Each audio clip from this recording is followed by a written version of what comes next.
Okay. What negative effects do you think social media has?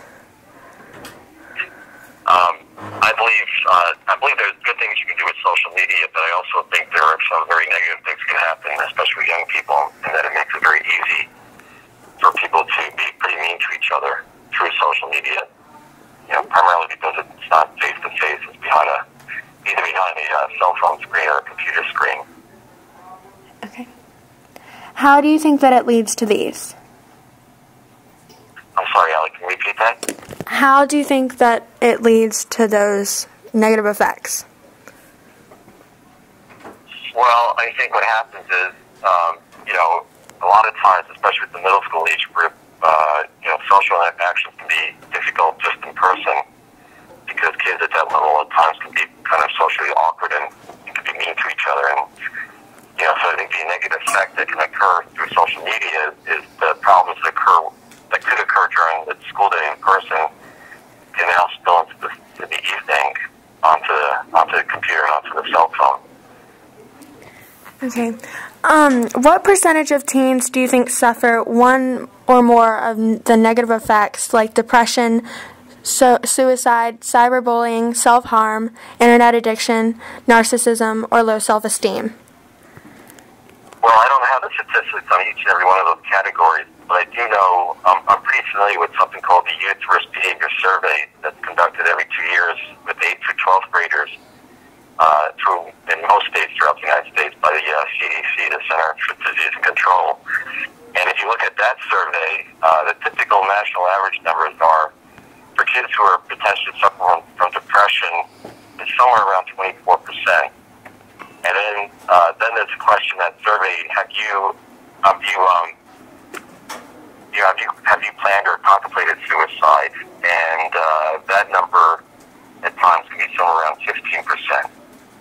And then there's another question where they ask the kids, have you actually attempted suicide?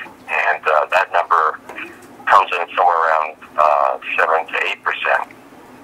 And then there's another question that asks the kids, have you attempted suicide and needed medical treatment? And that number usually comes in somewhere around 2%. So those numbers, are numbers I'm familiar with because I talk about them in my parent evening program that I do for schools. But in regards to the other items you asked about, I'm not an expert in that. I don't know of any really good sources that I could quote on that at this moment. Okay. Other than your son, approximately how many cases of suicide from cyberbullying have you encountered? Well, I've read about several cases of suicide that have been somewhat related to cyberbullying. I don't have a precise number for you, but I will tell you that one of the things you all need to be cautious about is you can't always believe everything you read in a newspaper or an online article, because a lot of times the situations are far more complicated than perhaps what the reporter put forward in the article. So, there are several cases out there, but, even in my son's case, I'm very reluctant to draw a very bright line between bullying and suicide, because nobody could ever get inside of somebody else's head and know precisely why they do what they did in the end. I think these are very complicated issues. I think depression is a very complicated situation. And, obviously, a lot of kids get bullied. And, obviously, a lot of kids do not commit suicide. So, you can't say that bullying causes suicide.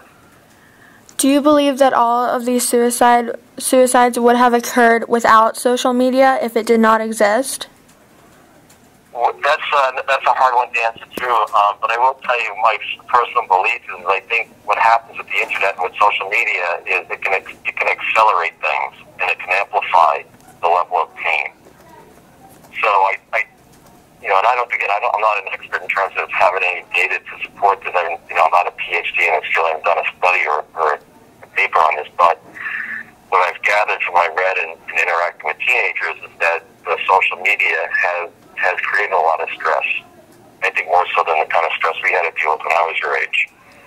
Because, part of the problem is you guys never take a break from each other. You're constantly connected, even after school now. And, there's this tendency to always want to keep checking your phone and checking for messages.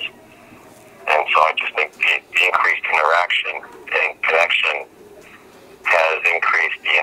reality of being a teenager and the social issues that go with that. Is there a solution to these problems containing social media? Well, I think the solution to the problem, first of all, has to start at a very, very young age. And, the issues of why people bully in person, in my opinion, are basically the same kind of reasons why they do it online. And primarily it's for an audience reaction. And if we can start to address the audience problem at a very young age, I think we can make a lot of progress in reducing this problem. I often talk about my presentation to students, the role of bystanders.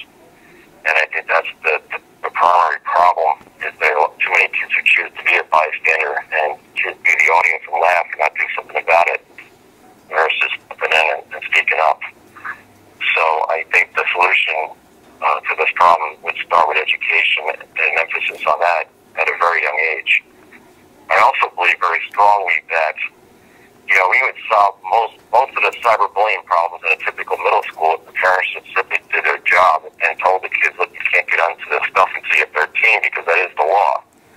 I don't know if you're aware of this, but there's a law called the Children's Online Privacy Protection Act that was enacted in 1998, and it's why why when you sign up for Facebook or any of these other tools that they ask if you're 13 and older, because they have to comply with that law. And in general, a 6th, 7th grader really doesn't have the social skills and the maturity level to navigate that space without